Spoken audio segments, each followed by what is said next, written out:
The crosswind was howling at 37 miles per hour, gusting to 42.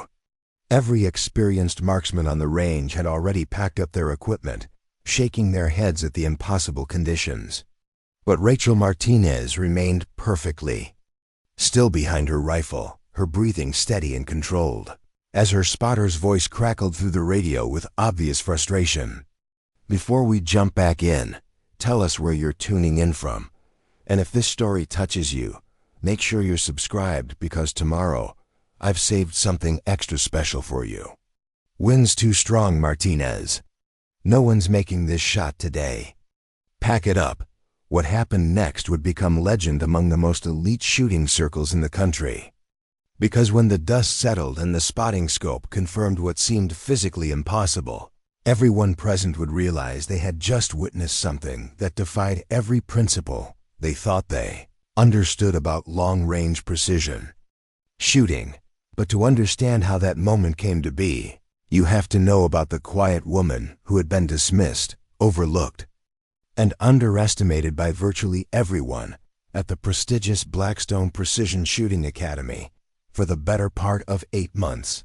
Rachel Elena Martinez had arrived at Blackstone Academy on a cold February morning with nothing more than a worn duffel bag, a modest savings account, and a determination to start over that ran deeper than anyone around her could have imagined. At 28, she possessed the kind of unassuming presence that allowed her to blend seamlessly into the background of other people's ambitions. Her dark hair was always pulled back in a simple braid, and her brown eyes held a quiet intensity that most people mistook for shyness. The Blackstone Precision Shooting Academy sat on 300 acres of rolling Montana countryside, its reputation built on producing some of the finest marksmen in civilian and law enforcement circles. The facility attracted serious shooters from across the nation, people who invested significant time and money to train under some of the most respected instructors in the field. It was the kind of place where conversations revolved around ballistic coefficients, atmospheric pressure calculations, and the subtle art of reading wind patterns across varied terrain. Rachel had applied for a basic administrative position, nothing more complicated than managing equipment inventories, scheduling range time, and handling the paperwork that kept the academy running smoothly. Her application materials were professionally prepared, but deliberately understated, listing previous employment in generic office environments and basic computer skills.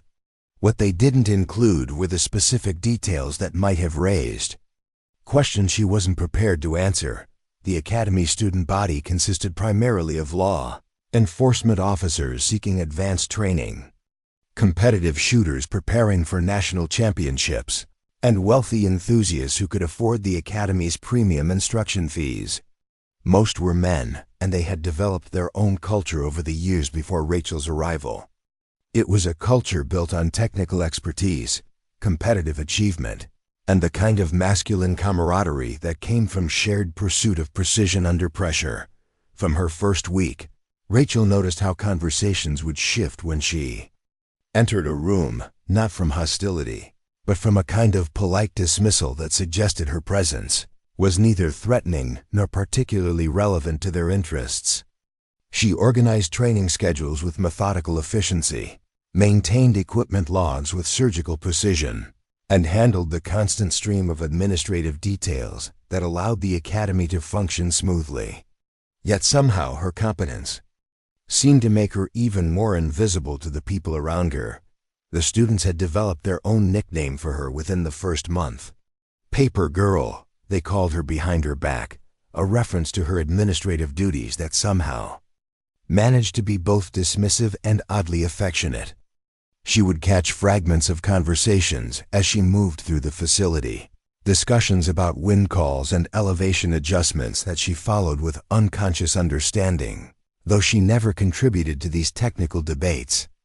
Academy's head instructor was Master Sergeant Thomas Kellerman, a retired Marine with 26 years of service and opinions about everything related to precision shooting.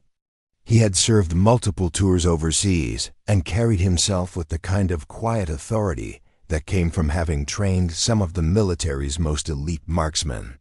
Kellerman ran the academy with military precision, maintaining standards that pushed students to their limits while ensuring safety protocols were never compromised. Within her first few weeks, Kellerman had categorized Rachel as reliable support staff, someone who understood her role and performed it without requiring supervision or creating complications. She processed paperwork efficiently, maintained equipment carefully, and stayed out of the way during training sessions. From his perspective, she was exactly what administrative staff should be: competent, invisible, and focused on supporting the real work of the academy. But there were small details about Rachel that didn't quite fit the profile of typical administrative personnel. The way she instinctively moved around firearms during equipment maintenance, never handling them carelessly but with a familiarity that suggested extensive experience. How she would pause slightly when overhearing discussions about atmospheric conditions, her head tilting in a way that indicated not just interest but genuine understanding of complex ballistic principles. Most telling was her behavior during range time. While other administrative staff typically avoided the shooting areas during active training, Rachel would often find reasons to work nearby, organizing supplies or updating logbooks in positions where she could observe the instruction. She never interfered or offered commentary, but her attention was clearly focused on the technical aspects of what was being taught rather than simply completing her assigned tasks. The students began to notice these small inconsistencies as well. During equipment maintenance periods, Rachel would clean and organize rifles with a level of care that went beyond basic handling requirements. She understood the proper procedures for different weapon systems, could identify potential problems that others might miss, and performed maintenance with the kind of reverence that typically came from people who understood exactly how much their lives might depend on equipment reliability. Late one evening, as Rachel worked alone updating inventory records, she allowed herself a moment of quiet reflection while handling a precision rifle that had been returned from the range. The weapon was a custom-built system worth more than most people's cars, designed for extreme long-range applications where shots measured in thousands of yards rather than hundreds. As she carefully cleaned the barrel and checked the scope mounting, her movements displayed a familiarity that went far beyond administrative training. Hidden in her small apartment was a collection of items that told a very different story about her qualifications. Advanced ballistics textbooks filled with handwritten notes, atmospheric calculators that required sophisticated understanding to use effectively, and most significantly, a series of certificates and commendations that revealed extensive training in precision shooting disciplines. These belonged to a different version of herself, a version she had deliberately left behind for reasons that still haunted her sleep. The academy operated on a strict hierarchy based on demonstrated skill and proven experience. Students were grouped according to their capabilities, with the most advanced receiving instruction and techniques that pushed the boundaries of what was considered possible in precision shooting. The elite students worked with instructors on shots that required not just technical skill but an almost intuitive understanding of environmental factors that could affect bullet trajectory over extreme distances. Rachel watched these advanced sessions with particular interest, though she was careful never to appear too focused on what was being taught. She understood the mathematical principles being discussed, recognized the environmental assessment techniques being demonstrated, and could have contributed meaningfully to discussions about wind reading and atmospheric compensation. But she remained silent, filing paperwork and organizing equipment, while absorbing information that most people would need years of training to fully comprehend. The Academy's reputation attracted visitors from law enforcement agencies, military units, and competitive shooting organizations who came to observe training methods and evaluate potential recruits. These visits created additional administrative work that Rachel handled with her usual efficiency, but they also provided opportunities to observe how different Levels of expertise were recognized and respected within the shooting community. During one such visit, a group of federal agents had gathered to watch a demonstration of extreme long-range techniques. Rachel found herself assigned to manage equipment for the session, which required her to work closely with the rifles and support systems being used for the demonstration. As she prepared the weapons according to the instructor's specifications, her handling revealed knowledge that went beyond basic familiarity. She understood optimal scope settings, proper bipod positioning, and the subtle adjustments that could mean the difference between success and failure at extended ranges. The visiting agents noticed her competence, though they interpreted it simply as thorough training in equipment management rather than any deeper expertise. One commented to Kellerman about the quality of his support staff, noting that attention to detail in equipment preparation was often overlooked at other facilities. Kellerman accepted the compliment graciously, though Rachel could see in his expression that he was taking credit for training she had never received from him. As winter turned to spring, Rachel had established herself as a fixture at the academy, someone whose presence was taken for granted, but whose contributions were essential to daily operations. She arrived early each morning to prepare equipment and stayed late to complete administrative tasks that kept the academy running smoothly. Her work was consistently excellent, but excellence in administrative duties was expected rather than celebrated. The students had grown comfortable with her presence, discussing their training challenges and competitive goals around her as if she were part of the furniture. She learned about their backgrounds, their aspirations, and most importantly, their limitations. Many were skilled shooters by civilian standards, but they struggled with the advanced concepts that separated good marksmen from exceptional ones. They had difficulty reading environmental conditions accurately, made errors in atmospheric compensation calculations, and often lacked the patience required for extreme precision work. Rachel found herself in the unique position of understanding both the problems these students faced and the solutions they were seeking, but being unable to offer assistance without revealing capabilities she had deliberately concealed. It was a frustrating situation that grew more challenging as she watched students struggle with concepts that seemed obvious to her trained eye. The academy's culture gradually began to shift as Rachel's presence became more established. Students would sometimes ask her opinion about scheduling conflicts or equipment preferences, treating her as a knowledgeable resource about academy operations rather than simply someone who processed their paperwork. She was careful to limit her responses to administrative matters, but these interactions revealed a sharp intelligence and thorough understanding of the academy's programs that impressed even the more skeptical students. By late spring, Rachel had become an integral part of the academy's operations, trusted with increasingly complex responsibilities, and consulted on matters ranging from equipment procurement to training schedule optimization. Yet she remained essentially invisible to the community of shooters she served, seen as competent support staff rather than someone who might have her own expertise to contribute. Preparing and narrating this story took us a lot of time, so if you are enjoying it, subscribe to our channel. It means a lot to us. Now back to the story. The irony was not lost on her. She spent her days surrounded by people pursuing the same skills she had mastered years earlier, watching them struggle with challenges she could help them overcome, yet unable to reveal the knowledge that might make the difference between their success and failure. She had chosen invisibility as a form of protection, but it had also become a form of isolation that grew more difficult to maintain as time passed. What none of them understood was that Rachel's quiet competence masked a level of expertise that would have fundamentally changed how she was perceived and treated at the academy. Her administrative efficiency wasn't just professional thoroughness. It was the product of a mind trained to analyze complex systems and identify the most effective approaches to achieving specific objectives.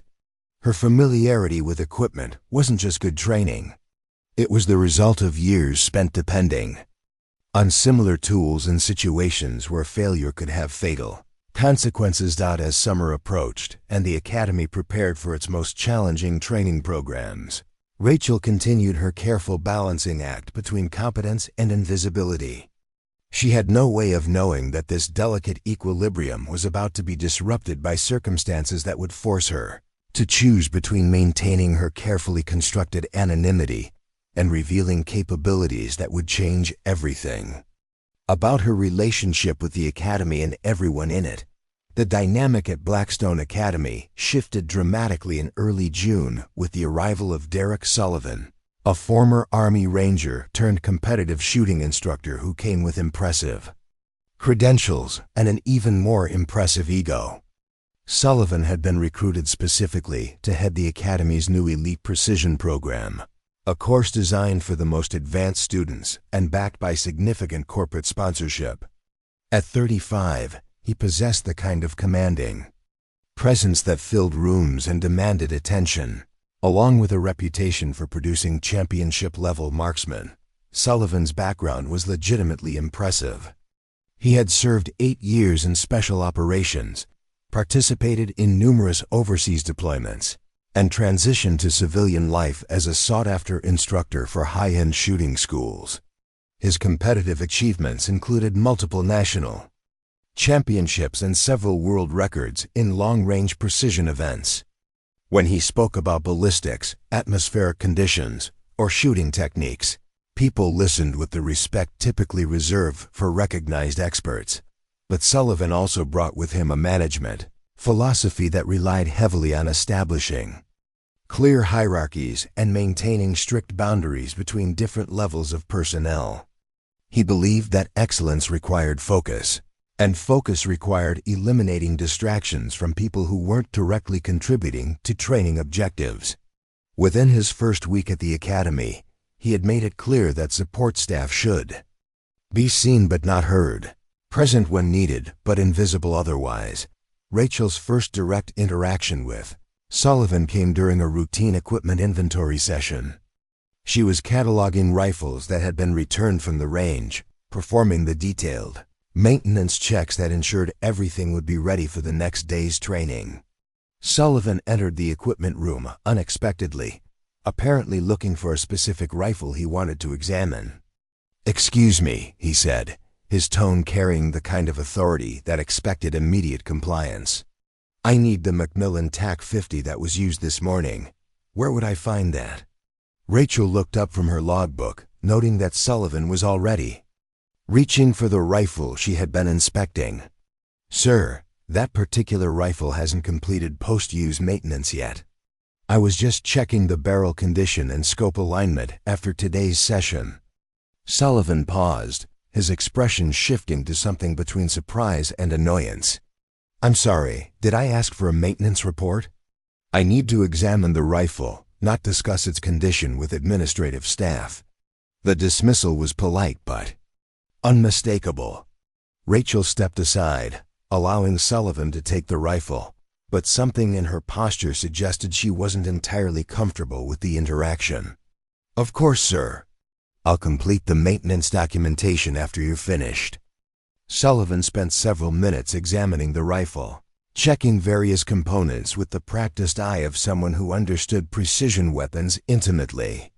As he worked, Rachel continued organizing other equipment, but her attention was clearly focused on his inspection process. She noticed when he identified a minor issue with the scope mounting that her own examination had already detected, and she watched as he made an adjustment that corrected the problem. "Interesting," Sullivan commented, apparently to himself. "Someone's been maintaining these weapons properly. Better than I expected from civilian staff." Rachel remained silent, but something flickered in her expression that suggested the comment had struck a nerve. Sullivan seemed to interpret her reaction as satisfaction at receiving professional validation, missing entirely the more complex emotions that crossed her face. Over the following weeks, Sullivan established patterns of interaction that made his expectations clear. Support staff were expected to have equipment ready when needed, maintain detailed records of everything, and avoid interfering with instructional activities. He was not deliberately harsh, but he was consistently dismissive of anyone who wasn't directly involved in advanced training programs. The students in Sullivan's elite program quickly adopted his attitudes toward academy hierarchy.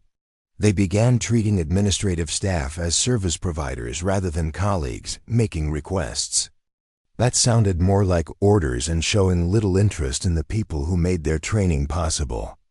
Rachel found herself handling increasingly demanding equipment requirements, schedule changes made with minimal notice, and cleanup duties that previous student groups had managed themselves. Sullivan's teaching methods were undeniably effective, but they came with a philosophical approach that emphasized natural talent and military experience as the primary qualifications for advanced shooting skills. He frequently made comments about the differences between real marksmen and recreational shooters, between people who had proven themselves under pressure and those who had only worked in controlled environments. During one particularly memorable training session, Sullivan was demonstrating advanced wind reading techniques to his elite students. The lesson involved analyzing environmental conditions that would affect bullet trajectory over distances exceeding 1,000 yards, requiring sophisticated understanding of atmospheric physics and ballistic principles. The key to consistent performance at extreme ranges, Sullivan explained to his attentive students, is understanding that shooting isn't just about pulling a trigger. It's about reading conditions that most people can't even see, making calculations that require years of experience to master, and having the confidence to trust your analysis when everything depends on a single shot. Rachel was working nearby, organizing equipment that would be needed for the afternoon's practical exercises. She had positioned herself where she could hear Sullivan's instruction while maintaining the appearance of focusing on her assigned tasks. As Sullivan described the mathematical relationships between wind speed, direction, and bullet drift, Rachel found herself unconsciously nodding at points that aligned with her own understanding of these complex principles. For example, Sullivan continued, "Today's conditions include a 15-mile-per-hour crosswind with gusts to 20. Most shooters would consider that challenging but manageable at moderate ranges. But at 1,200 yards, that same wind becomes a completely different problem. The bullet will be in flight for nearly 2 seconds, giving the wind time to push it significantly off course." One of the students raised his hand. "How do you calculate the exact compensation needed for those conditions?" Sullivan smiled, clearly enjoying the opportunity to demonstrate his expertise. "That's where experience separates professionals from amateurs. You can't just use basic formulas at these ranges. You need to understand how atmospheric pressure affects bullet performance, how temperature gradients create vertical wind components, and how terrain features modify wind patterns in ways that aren't obvious from the shooting position."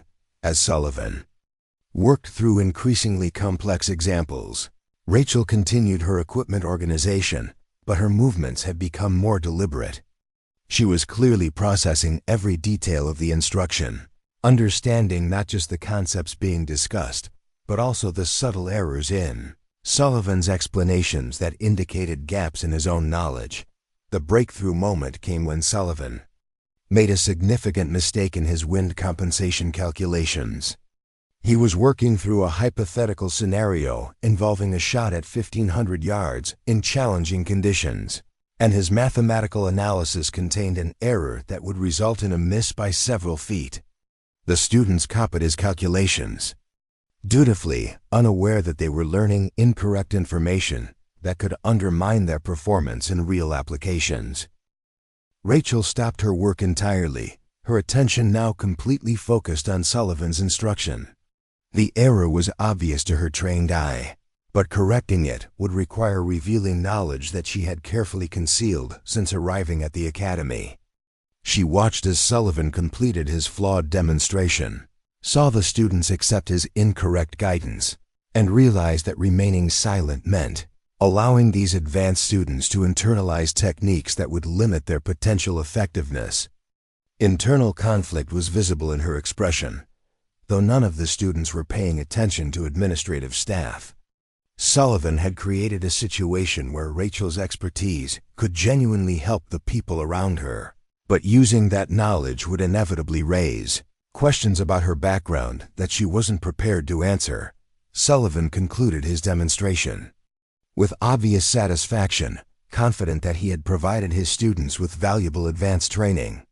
The students dispersed to practice the techniques they had just learned, unaware that they were applying fundamentally flawed calculations that would prevent them from achieving the precision they sought.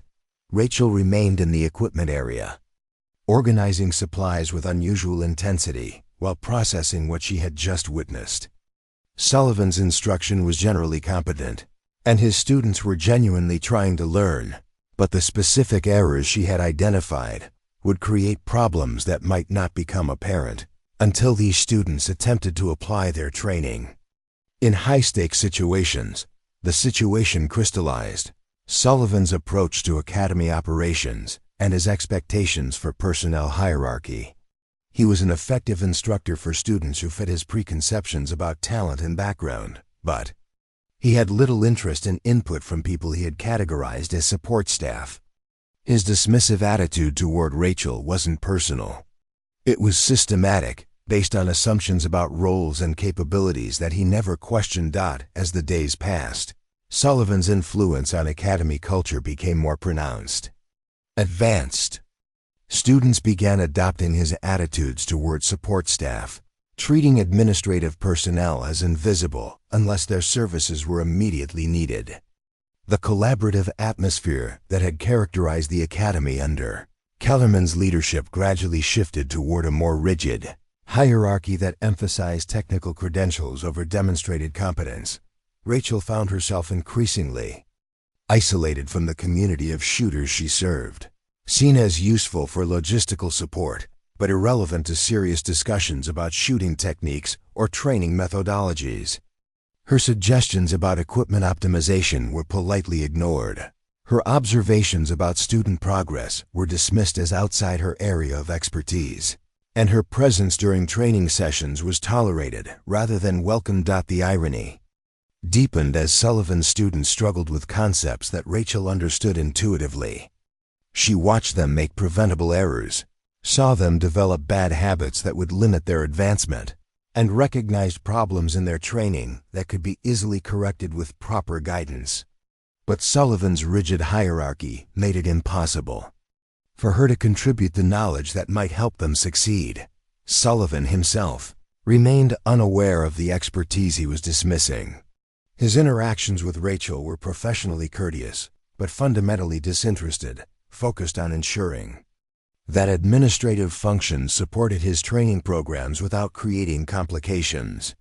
He saw her as competent support staff, nothing more, and had no reason to suspect that her understanding of precision shooting might rival or exceed his own. The tension reached a new level when Sullivan announced plans for the Academy's most ambitious training exercise yet, a long-range precision challenge that would test students' abilities under the most demanding conditions possible.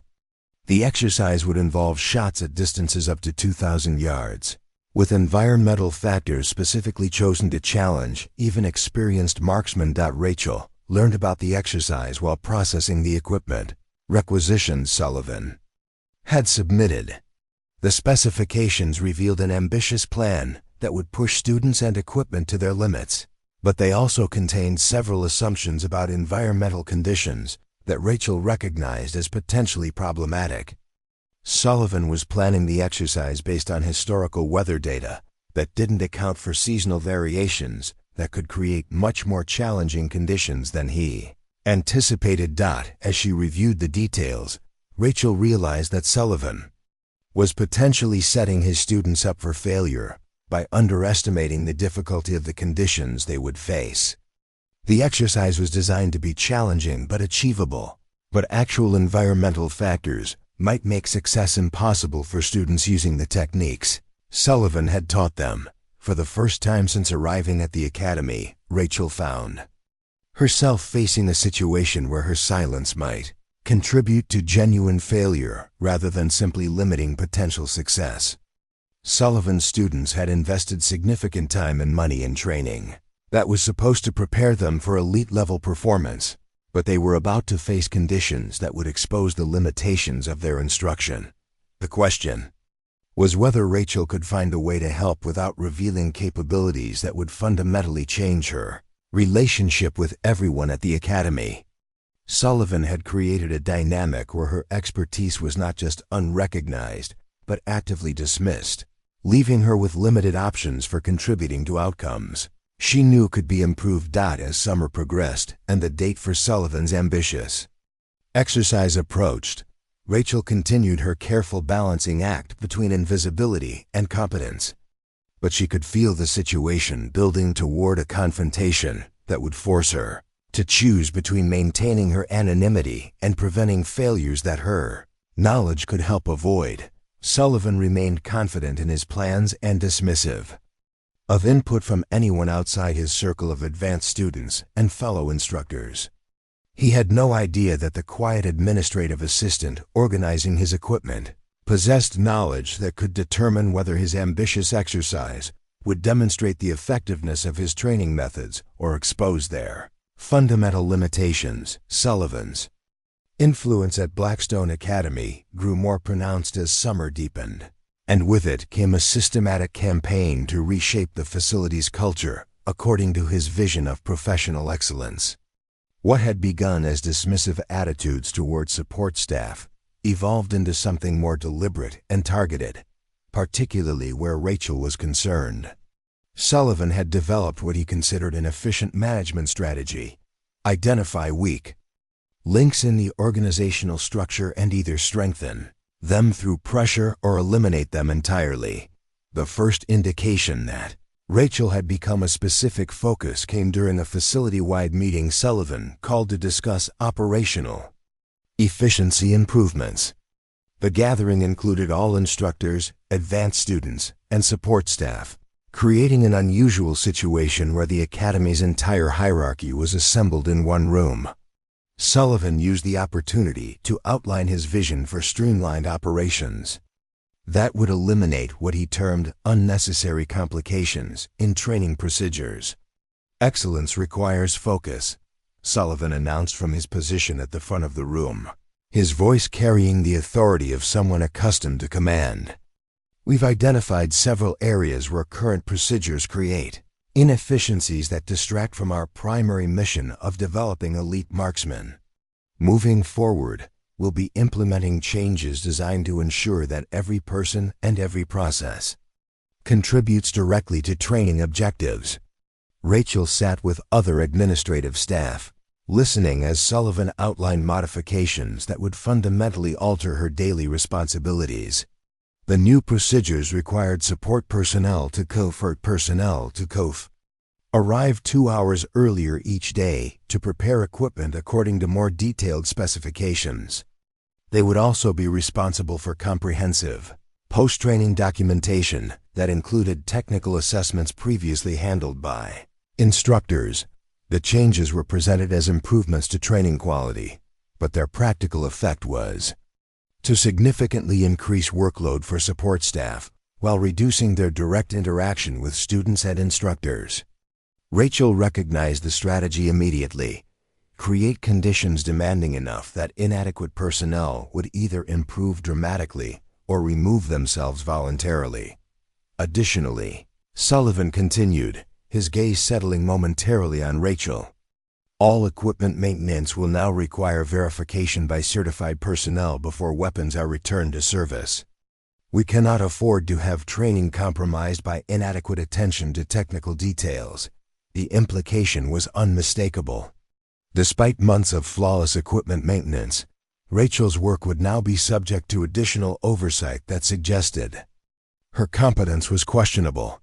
Several students glanced in her direction, clearly understanding that these improvements were targeted rather than general.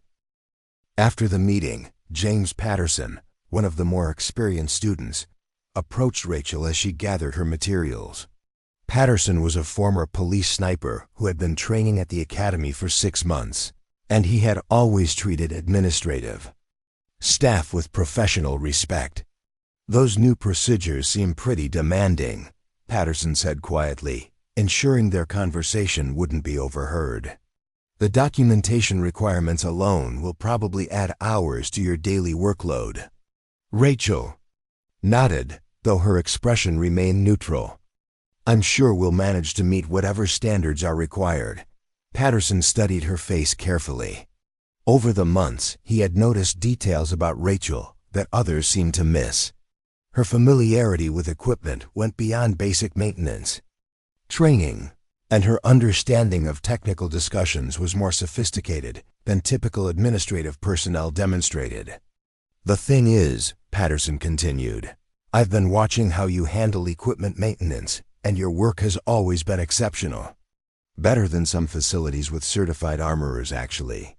These new verification requirements seem unnecessary for someone with your level of competence."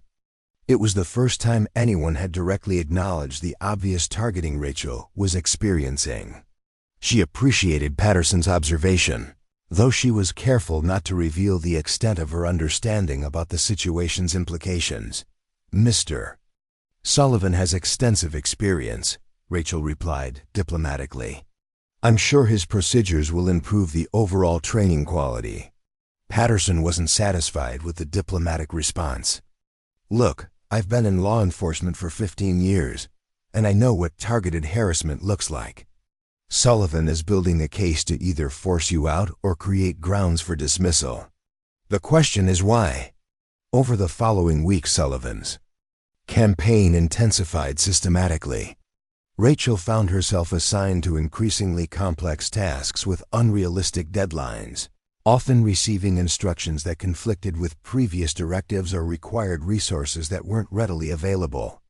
When she managed to complete assignments despite these obstacles, Sullivan would identify minor imperfections that justified criticism of her overall performance. The psychological pressure was calculated and relentless. Sullivan would publicly question her work during staff meetings, highlighting supposed deficiencies that required additional oversight or correction. He implemented new documentation requirements that demanded technical knowledge typically possessed only by certified instructors, then expressed disappointment when Rachel's reports didn't meet his unstated expectations. Most insidiously, Sullivan began scheduling mandatory training sessions for support staff during times when Rachel had critical equipment preparation duties. When she missed these sessions due to conflicting responsibilities he had assigned her, he documented her absence as evidence of insufficient commitment to professional development. The other administrative staff watched this systematic harassment with growing discomfort, but Sullivan's authority made direct intervention risky. They began making small gestures of support, covering for Rachel when possible and sharing information she needed to complete her increasingly difficult assignments. These efforts helped practically, but they also highlighted how isolated Rachel had become within the academy's social structure. Sullivan's students initially seemed uncomfortable with the obvious unfairness, but they gradually adapted to the new dynamic as it became clear that questioning Sullivan's methods could affect their own standing in the program. Some actively avoided interactions with Rachel, apparently concerned that association with someone Sullivan was targeting might damage their relationships with their instructor. The pressure reached a new level when Sullivan announced that all support staff would be required to demonstrate basic firearms competency as part of their continued employment. The requirement was presented as a safety measure, ensuring that personnel working around weapons understood proper handling procedures. But the timing and specific nature of the testing made Sullivan's real intentions obvious. Effective immediately, Sullivan announced during a morning briefing, all Academy personnel will be required to demonstrate basic marksmanship competency. This includes administrative staff, maintenance personnel, and anyone else who handles firearms as part of their duties. He outlined testing requirements that included accuracy standards typically expected of recreational shooters, knowledge examinations covering firearms safety and basic ballistics, and practical demonstrations of weapon maintenance procedures. The testing would be conducted publicly, with results documented in personnel files. We've scheduled testing sessions over the next 2 weeks, Sullivan continued, consulting a clipboard with obvious satisfaction. Each person will have one opportunity to demonstrate competency. Those who fail to meet established standards will require additional training or alternative employment arrangements. Rachel absorbed this announcement with the same calm expression she had maintained throughout Sullivan's campaign, but Patterson noticed subtle signs of tension that suggested this latest development had particular significance. The firearms competency requirement represented a direct challenge to her carefully maintained profile as ordinary administrative staff. After the briefing, Patterson made a point of speaking with Rachel privately. "This competency test," he said, "without preamble, it's not really about safety, is it? Sullivan's creating a situation where he thinks you'll fail publicly and he can justify terminating your employment." Rachel was quiet for a long moment before responding. "The test requirements seem reasonable for personnel who work around firearms regularly. I'm sure I can meet whatever standards are established." Her response puzzled Patterson. Most administrative staff would be concerned about firearms testing, especially requirements that included accuracy standards and technical knowledge examinations. Rachel's calm confidence suggested either unusual preparation or significant prior experience that she hadn't revealed. "Have you done much shooting before working here?" Patterson asked directly. "Some," Rachel replied, though her tone indicated the conversation was approaching limits she preferred not to cross. The days leading up to the competency testing were filled with nervous energy as various staff members prepared for examinations they had never expected to face.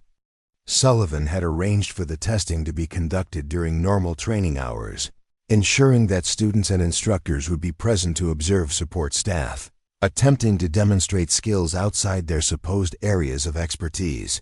Rachel used the preparation time to maintain her usual equipment maintenance duties, while privately reviewing the testing requirements Sullivan had outlined. The accuracy standards were challenging, but achievable for anyone with basic shooting experience. The knowledge examination covered principles that any competent firearms handler should understand. The practical maintenance demonstration required skills that Rachel possessed far beyond the level Sullivan was testing, but the public nature of the testing created a more complex challenge. Sullivan clearly expected Rachel to struggle with requirements that would expose her limitations and justify his assessment of her inadequacy. Performing too well might raise questions about her background that she wasn't prepared to answer. Performing poorly would validate Sullivan's criticism and potentially cost her the position she had worked to maintain. Sullivan's campaign had successfully created a situation where Rachel faced difficult choices regardless of how she approached the competency testing. She could maintain her carefully constructed profile by performing at expected levels, which might satisfy Sullivan's desire to see her struggle, but wouldn't address the underlying harassment. Alternatively, she could demonstrate capabilities that would end Sullivan's attacks, but potentially expose aspects of her background she preferred to keep private. The psychological pressure was precisely what Sullivan had intended.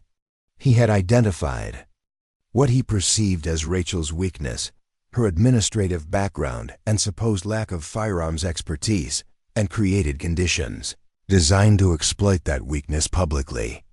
His experience with military hierarchies had taught him that systematic pressure applied consistently would eventually expose limitations that could justify removing personnel who didn't meet his standards. What Sullivan couldn't have anticipated was that his carefully constructed campaign was actually creating the conditions for Rachel to demonstrate capabilities that would fundamentally alter everyone's understanding of who she was and what she was capable of achieving. His assumption that administrative staff lacked relevant expertise was about to be tested in ways that would surprise everyone present, including Sullivan himself. As the date for competency testing approached, Rachel continued her daily routines with the same quiet efficiency that had characterized her work since arriving at the academy. But those who knew her well could detect subtle changes in her demeanor, a kind of focused preparation that suggested she was approaching the upcoming challenge with more confidence than Sullivan's campaign should have allowed. Patterson, who had been observing the situation with growing concern, found himself wondering whether Rachel's calm response to Sullivan's pressure indicated resignation to inevitable failure or preparation for something entirely different. The competency testing would provide answers to questions that had been building for months about the quiet woman who handled the academy's most complex administrative challenges with suspicious ease. Sullivan remained confident that his strategy would achieve its intended results. He had successfully isolated Rachel from potential allies, created documentation supporting his assessment of her inadequacy, and established testing conditions that should expose whatever limitations justified the systematic pressure he had applied. The competency testing represented the culmination of his campaign, the moment when his assessment of personnel capabilities would be validated through objective demonstration. Neither Sullivan nor anyone else at the academy could have predicted that the testing he had designed to demonstrate Rachel's limitations would instead reveal capabilities that would change everything about how she was perceived and treated by everyone present. The quiet administrative assistant who had endured months of systematic harassment was about to demonstrate that Sullivan's assumptions about her background and abilities were not just wrong, but spectacularly dangerously wrong. The morning of the competency testing dawned with unusual atmospheric conditions that immediately caught the attention of experienced shooters at Blackstone Academy. A high-pressure system moving through the region had created temperature inversions and unpredictable wind patterns that would challenge even skilled marksmen. What had been planned as routine testing for support staff was about to become something far more complex and revealing. Sullivan arrived at the academy earlier than usual, clearly energized by the prospect of finally exposing what he believed were Rachel's limitations. He had spent considerable time the previous evening reviewing testing protocols and preparing evaluation criteria that would leave no room for excuses or second chances. The competency test represented months of careful planning, the culmination of his systematic campaign to demonstrate that administrative staff should remain in administrative roles. Today we separate competence from incompetence, Sullivan announced to the assembled instructors who would serve as evaluators. These tests will establish baseline capabilities for all personnel who handle firearms in any capacity. Anyone who cannot meet minimum standards clearly doesn't belong in an environment where precision and reliability are essential. The testing area had been arranged with clinical precision. Targets were positioned at distances ranging from 50 to 300 yards, covering the spectrum from basic competency to intermediate skill levels. Evaluation sheets documented every aspect of performance, from safety procedures to accuracy measurements. Multiple instructors would observe each test, ensuring that results could not be disputed or influenced by personal bias. Word of the testing had spread throughout the academy, and an unusual number of students and staff had found reasons to be present during the morning session.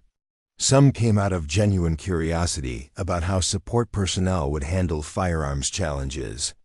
Others were drawn by the drama of Sullivan's obvious campaign against Rachel, wondering how the quiet administrative assistant would respond to public testing of skills she had never claimed to possess. Rachel arrived for her scheduled test session with the same punctual efficiency that characterized all her professional activities. She wore practical clothing suitable for range work and carried a small notebook containing what appeared to be preparation notes. Her demeanor showed none of the nervousness that had affected other support staff members who had already completed their testing. Sullivan greeted her with professional courtesy that barely concealed his anticipation. "Ms. Martinez, I trust you've had adequate time to prepare for today's evaluation. The testing will proceed according to the protocols we outlined, with objective scoring based on established standards." "I understand the requirements," Rachel replied calmly. "I'm ready to proceed whenever you are." The first phase involved a written examination covering firearm safety, basic ballistics, and equipment maintenance procedures. Sullivan had designed the test to include questions that would challenge anyone without formal training, incorporating technical concepts that most administrative personnel would find unfamiliar or confusing.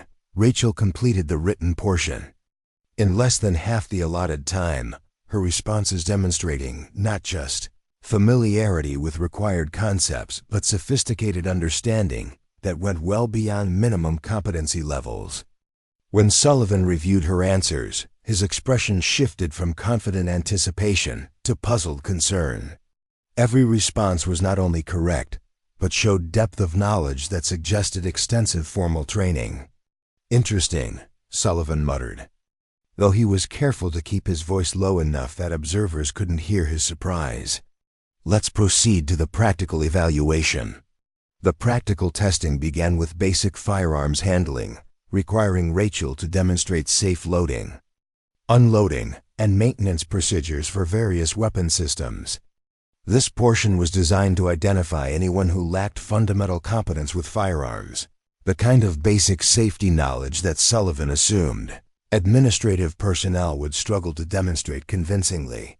Rachel's performance during the handling evaluation was flawless, but more than that, it revealed familiarity with weapon systems that extended far beyond the rifles typically used at the academy. She demonstrated proper procedures for platforms that weren't part of the academy's inventory, showing knowledge that could only come from extensive experience with military and law enforcement equipment. Patterson, who was observing from the sidelines, noticed details that others missed. Rachel's grip was automatically correct for each weapon system she handled. Her movement patterns showed muscle memory developed through extensive repetition. Most tellingly, she performed safety checks with the kind of unconscious competence that indicated these procedures had become second nature through years of practice. "Where exactly did you develop this level of familiarity with firearms maintenance?" Sullivan asked, his tone now carrying genuine curiosity rather than the condescending skepticism he had displayed earlier. "Various training courses over the years," Rachel replied, though her answer was deliberately vague. "I believe in being thorough in any job that involves working around potentially dangerous equipment." Sullivan wasn't satisfied with the nonspecific response, but the testing protocol required him to proceed to the accuracy evaluation, regardless of his growing questions about Rachel's background.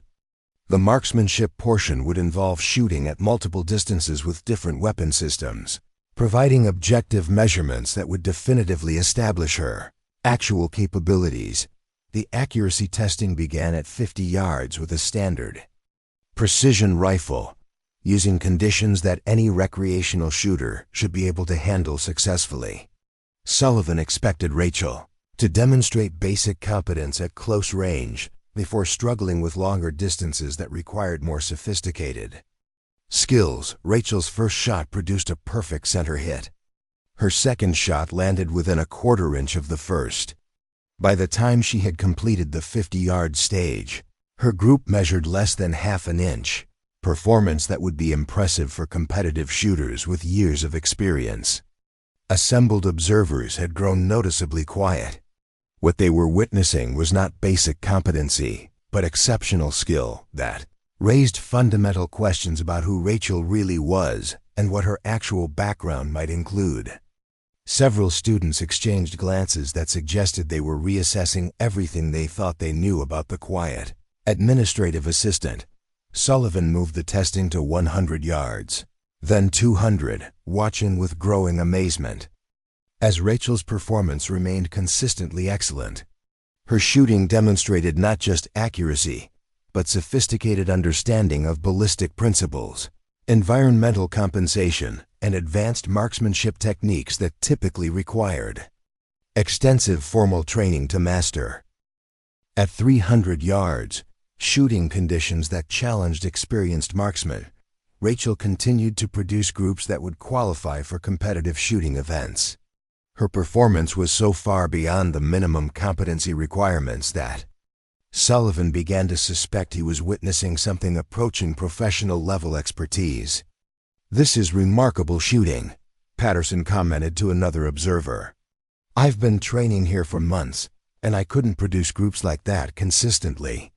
Word of Rachel's unexpected performance began spreading throughout the academy. Students and instructors who hadn't initially planned to observe the testing found excuses to visit the range area. Drawn by reports that the administrative assistant was demonstrating shooting skills that rivaled those of advanced students, Sullivan found himself in an increasingly uncomfortable position. The testing he had designed to expose Rachel's limitations was instead revealing capabilities that made his months of criticism appear foolish and uninformed. Every shot she fired contradicted his assumptions about her qualifications and raised questions about why someone with such obvious expertise had been working in an administrative capacity.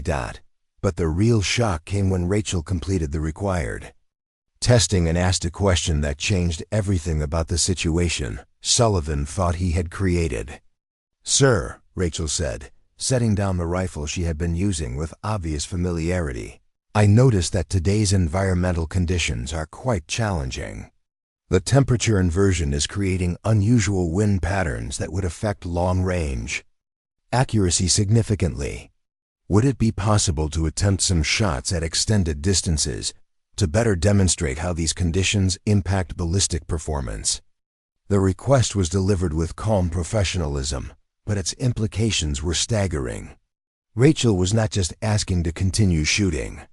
She was volunteering for conditions that would challenge the Academy's most advanced students and instructors. Her casual reference to temperature inversions and ballistic impact suggested knowledge that went far beyond anything she should have possessed based on her supposed background. Sullivan stared at her for a long moment, clearly struggling to process what he was hearing. Extended distances? How extended are we talking about? "Perhaps 600 yards to start," Rachel replied, as if discussing a routine training exercise. The wind patterns at that distance should provide a good demonstration of how atmospheric conditions affect precision shooting. 600 yards was well beyond the competency testing requirements. It was the kind of distance that separated recreational shooters from serious marksmen, requiring skills that most of Sullivan's students spent months developing. For someone to volunteer for such a challenge suggested either dangerous overconfidence or capabilities that fundamentally contradicted everything Sullivan thought he knew about Rachel's qualifications. Patterson stepped forward, clearly intrigued by the unexpected turn the testing had taken. "I'd be interested to see how someone handles those conditions. The wind patterns today are definitely challenging." Other observers murmured agreement, their curiosity now fully engaged by the prospect of seeing whether Rachel's exceptional performance at shorter distances would translate to the kind of extreme-range shooting that defined advanced marksmanship. Sullivan found himself trapped by the logic of his own testing procedures. He had designed the evaluation to establish objective measures of competence, and Rachel had not only met, but dramatically exceeded every requirement.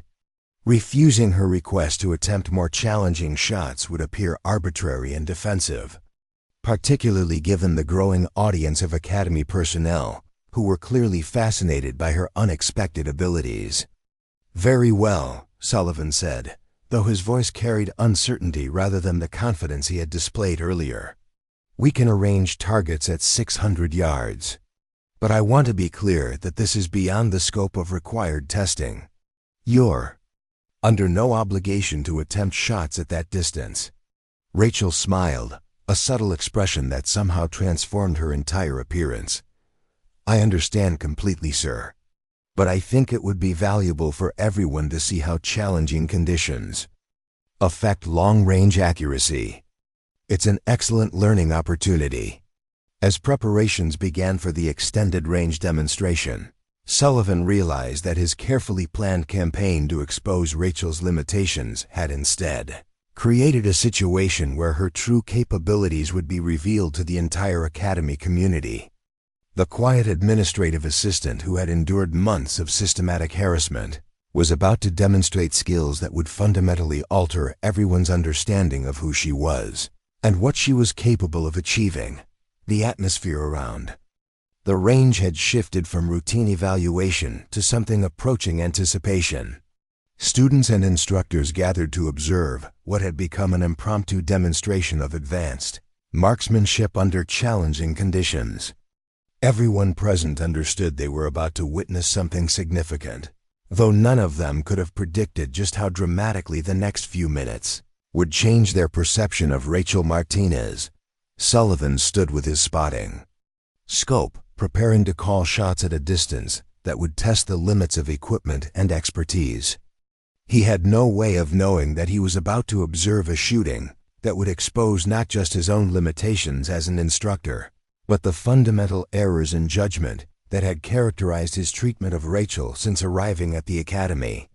Stage was set for a revelation that would transform everything about the dynamics at Blackstone Academy.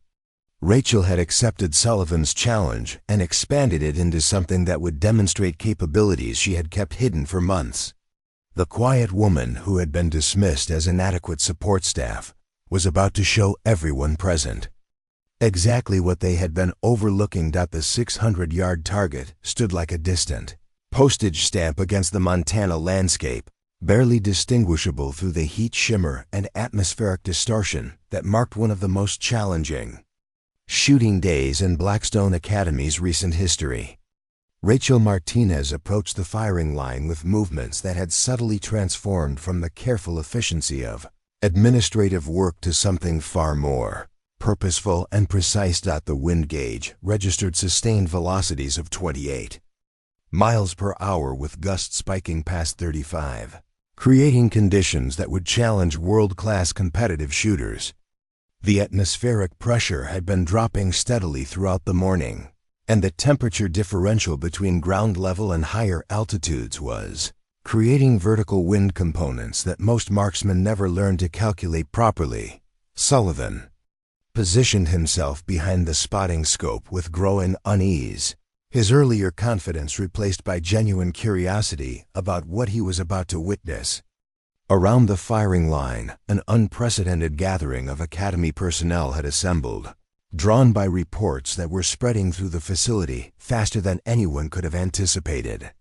Students abandoned practice sessions, instructors emerged from planning meetings, and even maintenance staff found reasons to observe what had become the most significant event at the Academy in months. "Atmospheric conditions are deteriorating," Sullivan announced, his voice carrying across the suddenly quiet range. "Wind speeds are increasing, and the pressure differential is creating additional complications for long-range accuracy. These conditions would challenge experienced military snipers." Rachel acknowledged his assessment with a slight nod while continuing her methodical preparation. She was studying wind indicators positioned at various distances between her shooting position and the target, observing patterns that revealed the complex air currents created by terrain features and atmospheric instability. Her analysis involved calculations that went far beyond the basic wind-reading techniques taught to recreational shooters. Patterson watched her preparation process with growing fascination, recognizing elements of technique that exceeded anything he had observed during his months of training at the Academy. "She's analyzing microclimates at different ranges," he whispered to another observer. "I've never seen anyone perform that kind of detailed environmental assessment." The equipment Rachel selected for the shot revealed further evidence of expertise that contradicted her supposed background. She made precise adjustments to scope settings, modified bipod positioning for optimal stability, and performed equipment checks that demonstrated intimate familiarity with precision shooting systems. Every movement suggested muscle memory developed through extensive repetition under demanding conditions. The ballistic solution for these conditions requires compensating for approximately 6 minutes of angle horizontal drift, Rachel said, apparently speaking to herself but audible to nearby observers. The vertical component adds another 2 minutes due to the thermal gradient effects on bullet trajectory. Her technical analysis stunned the assembled students and instructors, who recognized immediately that she was describing environmental factors that most of them had never encountered in their training. The terminology she used indicated not just theoretical knowledge but practical experience with atmospheric conditions that challenged the most advanced shooting techniques. Master Sergeant Kellerman approached the firing line directly, his expression reflecting both curiosity and concern about the implications of what was unfolding before the Academy's entire community. Ms. Martinez, that level of environmental analysis suggests training that goes considerably beyond basic firearms competency. Where exactly did you acquire such sophisticated knowledge? The question hung in the air like a challenge, creating a moment of silence that seemed to extend indefinitely. Rachel remained in her shooting position, but something fundamental had shifted in her posture and bearing. The careful invisibility she had maintained for months was dissolving, replaced by the confidence that came from years of training in situations where precision meant the difference between mission success and catastrophic failure. I learned from someone who understood that shooting at extended ranges requires more than just pulling a trigger accurately. Rachel replied, her voice now carrying undertones of authority that surprised everyone present. My instructor taught me that environmental analysis, mathematical precision, and intuitive understanding of atmospheric physics are equally important components of advanced marksmanship. She continued her preparation with movements that had become fluid and automatic, revealing the kind of technical competence that typically required years of professional training to develop. Her breathing pattern showed conscious control techniques, her grip demonstrated optimal pressure distribution, and her overall approach reflected systematic methodology that impressed even experienced instructors. Sullivan found himself studying Rachel's technique through his spotting scope, recognizing elements of advanced training that challenged his assumptions about her background and capabilities. The woman he had spent months dismissing as inadequate administrative staff was demonstrating expertise that rivaled the most skilled students at the academy. Shot preparation complete, Rachel announced, settling into her final firing position, with the kind of stillness that indicated complete integration of mind, body, and equipment. The transformation was remarkable. Every trace of the quiet administrative assistant had disappeared, replaced by someone who moved with the precision and confidence of elite training. The range fell completely silent as everyone present understood they were about to witness something extraordinary. The conditions were so challenging that even experienced marksmen would hesitate to attempt such a shot. Yet Rachel appeared completely calm and focused as she prepared to engage a target that was barely visible through atmospheric distortion and wind turbulence. Wind call? Sullivan asked, following standard range protocol despite the unusual circumstances. Crosswind at 29 miles per hour, gusting to 34, with 7-degree vertical component from thermal differential. Rachel responded without hesitation. Ballistic solution compensates for 4.7 minutes, horizontal and 2.2 minutes vertical drift. Her precise technical analysis left no doubt that she understood exactly what she was attempting and possessed the knowledge necessary to succeed under conditions that would defeat most shooters. The mathematical precision of her calculations impressed everyone within hearing range, revealing expertise that went far beyond anything typically demonstrated during routine competency testing. The shot, when it finally came, was unlike anything heard during the morning's evaluation sessions.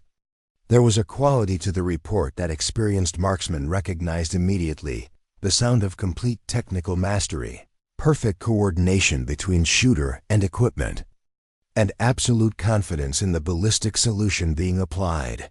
The bullet's flight time to 600 yards seemed to extend indefinitely as everyone present watched through binoculars and spotting scopes, trying to track a projectile moving through atmospheric conditions that made observation extremely difficult. The wind patterns were so complex that predicting the bullet's path required understanding of environmental factors that most people never encountered in their shooting experience. "Impact," Sullivan called out, his voice barely audible as he peered through the spotting scope. "Dead center hit. Perfect center of target at 600 yards in 30-mile-per-hour crosswinds." The stunned silence that followed lasted several seconds before breaking into excited conversations among observers who were trying to process what they had just witnessed. Students who had been training for months to achieve consistency at shorter distances stood in amazement at shooting that demonstrated capabilities they were still working to develop. But Rachel remained in position, her breathing still controlled, her focus unchanged by the successful completion of what should have been an impossible shot. "Environmental conditions are continuing to deteriorate," she observed calmly. "Wind velocity is increasing, and the atmospheric instability is creating more complex ballistic challenges." Patterson stepped closer to the firing line, clearly fascinated by the implications of her assessment. "Are you suggesting the conditions are becoming even more difficult?" "Significantly more challenging," Rachel confirmed, finally rising from her shooting position but maintaining the focused intensity that had characterized her approach to the shot. At longer ranges, these atmospheric conditions would create ballistic problems that most marksmen would consider impossible to solve consistently. The casual confidence with which she discussed even more demanding challenges left everyone present wondering exactly what they were witnessing. Her successful shot at 600 yards had already exceeded anything attempted at the academy under such difficult conditions. Yet she was speaking as if that accomplishment was merely a demonstration of basic competence.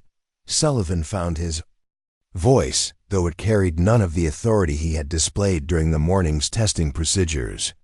Longer ranges in these conditions would be extraordinarily difficult. Professional military snipers typically wait for more favorable atmospheric conditions before attempting shots beyond 600 yards. Rachel turned to face him directly, and for the first time since arriving at the academy, her expression showed the full weight of capabilities she had been concealing. "Professional military snipers are trained to succeed regardless of atmospheric conditions, Mr. Sullivan. Waiting for favorable weather isn't always an option when lives depend on precision shooting." The statement carried implications that transformed everything about how everyone present understood the situation they were witnessing. Rachel's casual reference to life-and-death shooting scenarios suggested experience that went far beyond recreational marksmanship or even competitive shooting disciplines. 800 yards, she continued, her voice now carrying unmistakable authority. "In current conditions, with wind speeds approaching 35 miles per hour and complex vertical components from atmospheric instability, these are challenging conditions, but they're manageable with proper environmental analysis and compensation techniques. 800 yards. The distance hung in the air like a challenge that redefined the entire scope of what was unfolding at the academy. At that range, environmental factors became exponentially more complex, requiring not just technical skill but intuitive understanding of atmospheric physics that typically took years of specialized training to develop. The assembled crowd absorbed this possibility with growing amazement, understanding that they were being offered the opportunity to witness shooting that would establish new standards for what was considered possible under adverse conditions. Students and instructors alike found themselves drawn into anticipation of a demonstration that would exceed anything in their collective experience. Kellerman approached Rachel directly, his expression reflecting both admiration and growing curiosity. about the implications of her demonstrated capabilities. Ms. Martinez, your performance today has been remarkable. But your knowledge and technique suggest training that goes considerably beyond anything typically acquired through civilian channels. I think everyone present would benefit from understanding your actual background and qualifications. The moment had arrived when Rachel would choose between maintaining the anonymity she had carefully preserved for months and revealing the truth about capabilities that had made Sullivan's harassment not just inappropriate, but spectacularly misguided. She looked around the assembled crowd, seeing in their faces the same mixture of curiosity, respect, and anticipation that she had once inspired among military colleagues who understood the significance of precision shooting under pressure.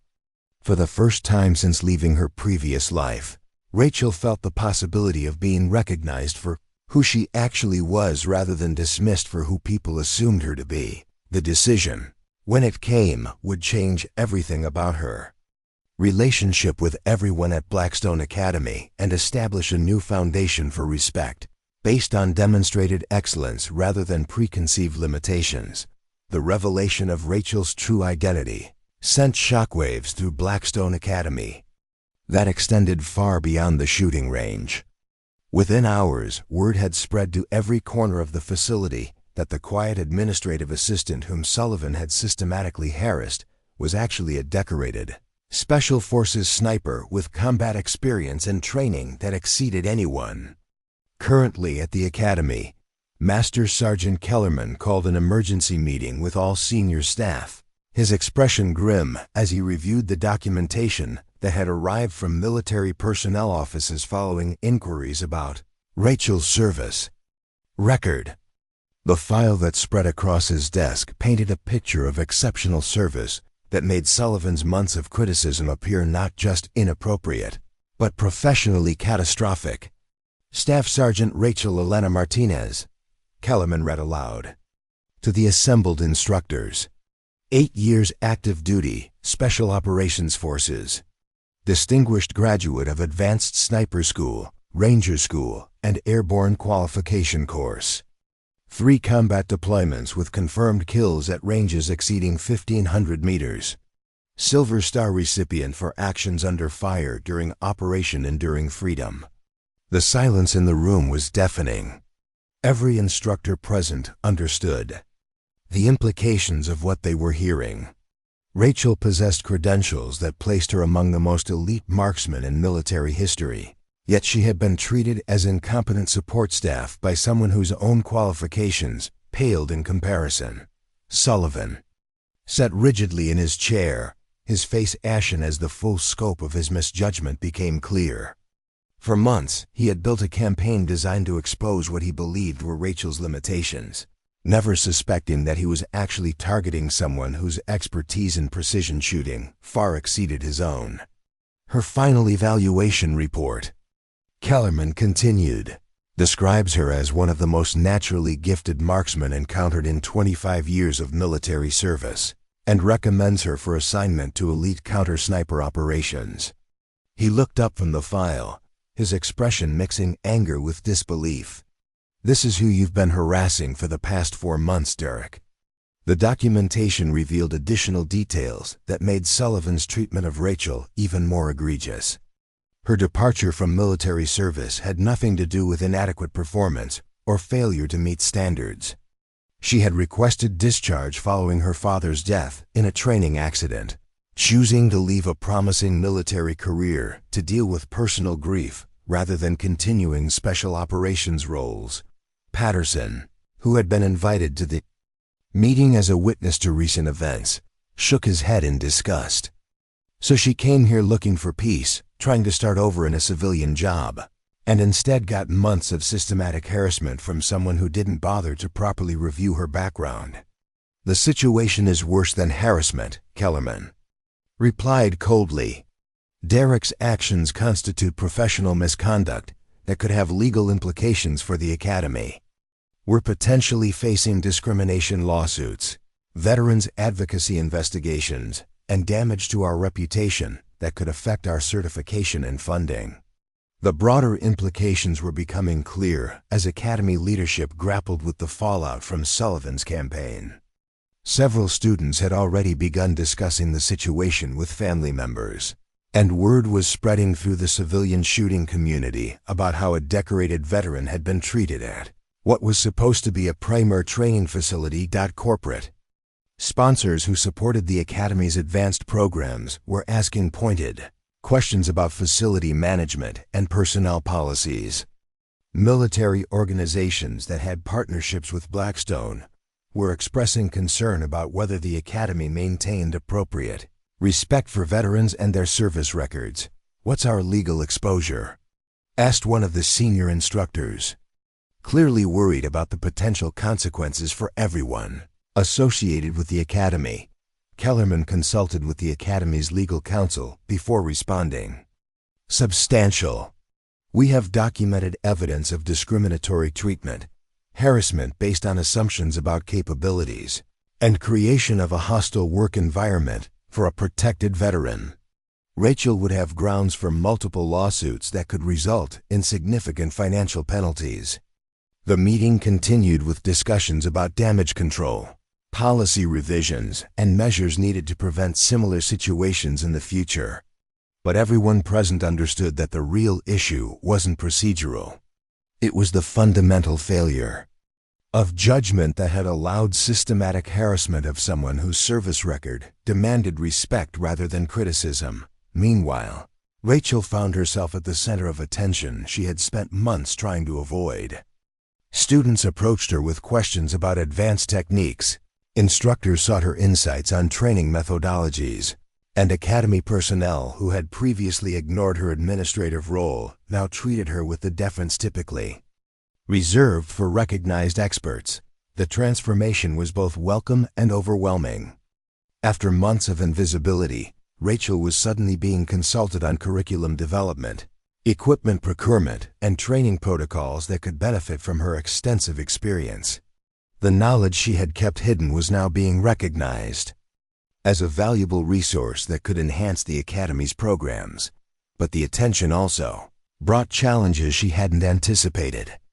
Media representatives were making inquiries about the decorated veteran who revealed her identity through extraordinary shooting. Military publications wanted interviews about her service record and transition to civilian life. The anonymity she had sought was disappearing rapidly. Sullivan's position at the Academy became untenable within days of Rachel's revelation.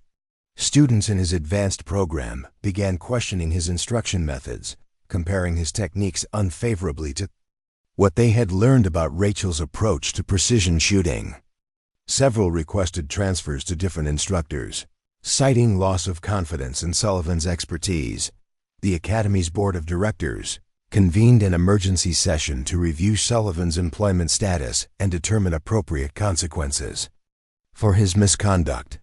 The discussion was brief and decisive. Sullivan's contract would be terminated immediately, with cause preventing him from claiming unemployment benefits or receiving positive employment references. "Mr. Sullivan," Kellerman informed him during a private meeting, "your employment with Blackstone Academy is terminated effective immediately. Your systematic harassment of a decorated veteran constitutes conduct that violates our professional standards and potentially exposes the Academy to significant legal liability." Sullivan attempted to defend his actions, arguing that Rachel's concealment of her background justified his skepticism about her qualifications. But the defense was transparently inadequate, and Kellerman cut him off sharply. "You had access to personnel files that clearly indicated military service. You chose not to review them properly because you had already decided what you thought about her capabilities. That's not professional skepticism. It's discriminatory prejudice that resulted in months of harassment." The termination meeting concluded with Sullivan's immediate removal from Academy property, his access credentials revoked, and his personal belongings packed for pickup at a later date. Security personnel ensured his departure was swift and final, preventing any opportunity for confrontation with students or staff who might have supported his position. Word of Sullivan's termination spread through the academy as quickly as news of Rachel's revelation had, creating a sense of justice being served that restored confidence in facility leadership. Students who had been uncomfortable with Sullivan's treatment of Rachel felt vindicated in their observations, while instructors who had remained silent felt relief that appropriate action had been taken. The academy's corporate sponsors responded positively to news of Sullivan's termination, expressing satisfaction that discrimination against veterans would not be tolerated at facilities they supported. Military partnership organizations also approved of the decisive action, indicating that proper treatment of service members was essential for continued collaboration. For Rachel, Sullivan's departure represented the end of a campaign that had made her daily work environment increasingly difficult. But it also marked the beginning of a new phase in her relationship with the academy, one where her expertise would be recognized and utilized rather than dismissed and undermined. The broader shooting community's reaction to the story was overwhelmingly supportive of Rachel and critical of Sullivan's conduct. Forum discussions, social media posts, and industry publications uniformly condemned the systematic harassment of a decorated veteran while praising her grace in handling such difficult circumstances. As the immediate crisis subsided, Blackstone Academy began implementing policy changes designed to prevent similar situations in the future. Background checks would be more thorough, personnel treatment would be monitored more carefully, and veteran status would be specifically protected through enhanced anti-discrimination measures. The transformation was complete. Sullivan's campaign to expose Rachel's supposed limitations had instead revealed his own fundamental inadequacies as a leader and instructor, while establishing Rachel as one of the most respected individuals at the academy. 3 months after Sullivan's departure, Blackstone Academy had transformed into something entirely different from the facility. Rachel Martinez had first entered seeking anonymous administrative work. The changes went far beyond personnel adjustments. They represented a fundamental shift in culture, priorities, and recognition of excellence regardless of its source or initial appearance. Rachel now occupied the position of chief instructor for advanced marksmanship, a role created specifically to utilize her extraordinary expertise, while respecting her desire for meaningful work that helped others achieve their potential. Her office overlooked the same ranges where she had once been dismissed as incompetent support staff, but now those ranges hosted some of the most sophisticated precision shooting instruction available anywhere in the civilian world. The academy's reputation had not only recovered from the Sullivan incident, but had actually enhanced significantly. Military units, law enforcement agencies, and competitive shooters from across the country specifically requested training under Rachel's supervision, drawn by stories of her expertise and the revolutionary training methods she had developed. The difference between good shooters and exceptional ones, Rachel explained to her latest class of advanced students, isn't just technical skill or expensive equipment. It's the willingness to understand that every shot tells you something about conditions, about your technique, and about areas where improvement is possible. Her teaching philosophy emphasized patience, systematic analysis, and respect for the mathematical precision required for extreme range accuracy. Students who had struggled under previous instruction found themselves achieving accuracy levels they had never thought possible, not through shortcuts or tricks, but through disciplined application of principles Rachel had learned during years of military service. Patterson, who had been promoted to senior instructor following his support during the Sullivan crisis, often assisted with Rachel's classes. Their collaboration had produced training curricula that attracted attention from military training commands interested in improving their own sniper development programs. "I still can't believe we almost lost her," Patterson confided to Kellerman during one of their regular administrative meetings.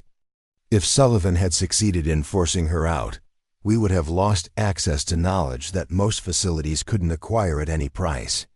The Academy's student body had evolved as well. Rachel's reputation attracted serious marksmen who came, seeking instruction that would challenge their existing capabilities rather than simply validate what they already knew. The competitive atmosphere Sullivan had fostered was replaced by collaborative learning where students helped each other achieve excellence rather than competing for instructor attention. One particularly memorable training session involved atmospheric conditions that reminded everyone of the day Rachel had first revealed her true capabilities. Wind speeds reached 40 miles per hour with complex vertical components, creating shooting challenges that would have been considered impossible under the Academy's previous leadership. Today's conditions, Rachel announced to her class, are similar to what you might encounter in real-world applications where waiting for better weather isn't an option.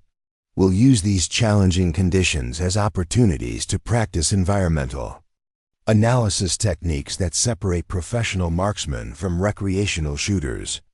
The students, who now understood they were receiving instruction from someone with actual combat experience, approached the challenging conditions with confidence rather than frustration. Rachel's teaching had given them systematic methods for analyzing complex environmental factors and calculating compensation, values that made seemingly impossible shots achievable. As she watched her students successfully engage targets at distances exceeding 800 yards in conditions that would have defeated most marksmen, Rachel reflected on the journey that had brought her to this point. The peace she had sought through anonymous administrative work had been replaced by something better: purposeful application of her skills in service of helping others achieve their potential. The Academy had also implemented the most comprehensive veteran support program in the civilian shooting industry.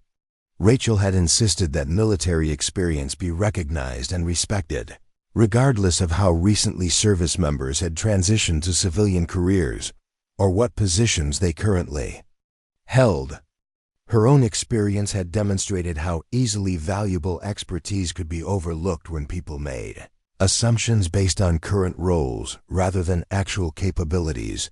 Kellerman often credited Rachel's influence with transforming not just the Academy's training programs but its entire approach to personnel management and professional development. She taught us that excellence can appear in unexpected forms. He would tell visitors interested in the Academy's success story. Our job is to recognize and nurture that excellence, not dismiss it because it doesn't match our preconceptions. The broader shooting community had embraced Rachel's story as an example of perseverance, professional integrity, and the importance of recognizing merit regardless of its packaging. She received invitations to speak at industry conferences, write articles for shooting publications, and consult with other training facilities interested in improving their programs.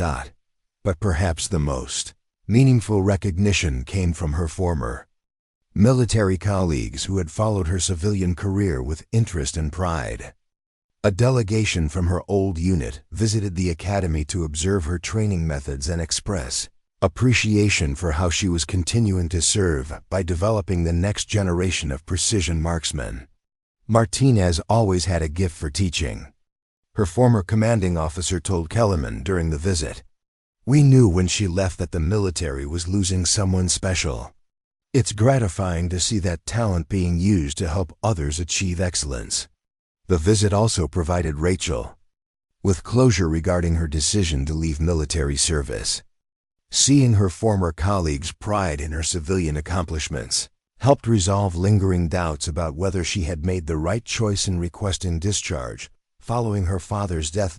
As autumn approached, Rachel stood on the Academy's observation deck watching a new group of students practice long-range techniques under challenging conditions. The ranges that had once witnessed her harassment now hosted world-class instruction that attracted the most serious marksmen in the country.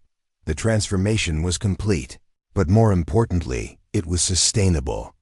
Rachel had not just survived Sullivan's campaign of harassment. She had used the experience to create something better than what had existed before.